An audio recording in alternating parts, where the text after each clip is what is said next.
دیکھیں، اسلام ایک ایسا دین ہے جو تعزیت کے حوالے سے بھی ہمیں قدم قدم پہ رہنمائی دیتا ہے۔ آپ صلی اللہ علیہ وسلم تعزیت کے حوالے سے مسنون دعا کے ساتھ میں دیکھتی ہوں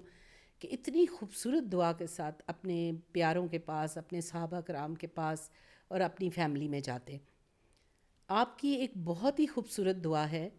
اور وہ اتنی تسلی اور صبر کی تلقین کرتے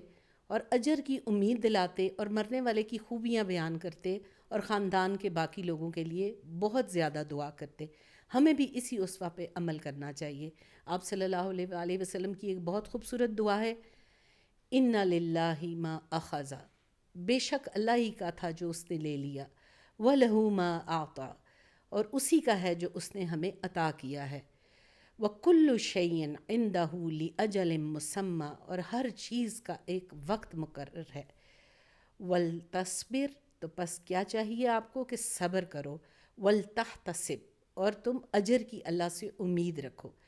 تو یہ کتنے پیارے الفاظ ہیں، تو ہمیں چاہیے کہ تعزیت کے لیے ہم وہی کام کریں جو اللہ کے نبی صلی اللہ علیہ وآلہ وسلم نے کیا، مرنے والی کی خوبی بیان کی،